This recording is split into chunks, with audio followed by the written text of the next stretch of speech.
जय सिया राम दोस्तों। तो मैं हूँ निहारिका और आज मैं आपको बताने वाली हूँ एकादशी व्रत के बारे में।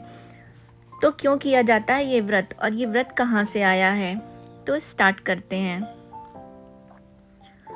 धार्मिक शास्त्रों के अनुसार एकादशी तिथि भगवान श्री विष्णु की पूजा अर्चना के लिए समर्पित दिन माना जाता है। वर्ष भर में आने वाली 24 एकादशियों का हिंदू धर्म में बहुत महत्व होता है।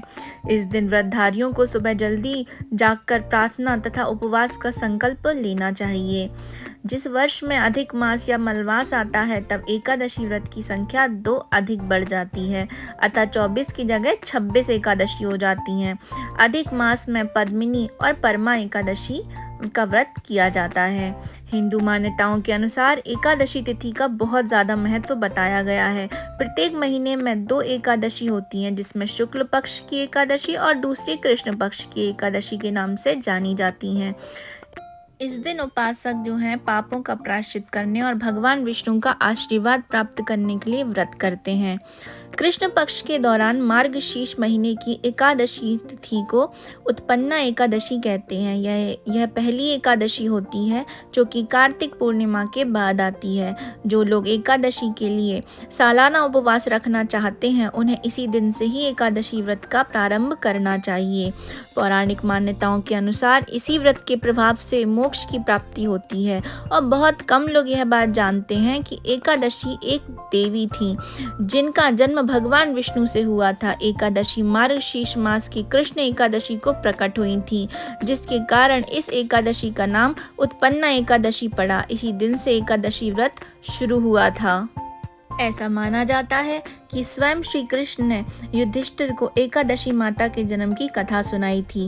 कथा कुछ इस प्रकार थी। सतयुग के समय मुर नाम का राक्षस था। उसने अपनी शक्ति से स्वर्ग लोक को जीत लिया था। ऐसी स्थिति में इंद्रदेव ने विष्णु जी से मदद मांगी। फिर विष्णु जी का मुर दैत्य से युद्ध आरंभ हो गया जो कई वर्षों तक चला। अंत में विष्णु जी को नींद आने लगी तो वे बद्रिकाश्रम में हेमवती नामक गुफा में विश्राम करने चले गए। मुर भी उनके पीछे पीछे वहां पहुंच गया और सोते हुए भगवान को मारने के लिए आगे बढ़ा। तो उसी समय अंदर से एक कन्या निकली और उसने मुर से युद्ध किया। घमासान युद्ध चला उन दोनों के बीच में। युद्ध के बाद कन्या ने मुर का मस्तक धड़ से अलग कर दिया। तब विष्णु भगवान की जब नींद टूटी तो उन्हें आश्चर्य हुआ कि ये सब कैसे हो गया। तब कन्या ने सब विस्तार पूर्वक विष्णु भगवान को सब बताया।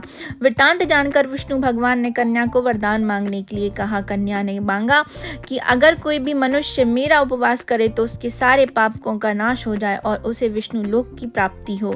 तब भगवान ने उस कन्या को एकादशी का नाम दिया और वरदान दिया कि इस व्रत के पालन करने से मनुष्य जाति के पापों का नाश होगा और उन्हें विष्णु लोक की प्राप्ति होगी।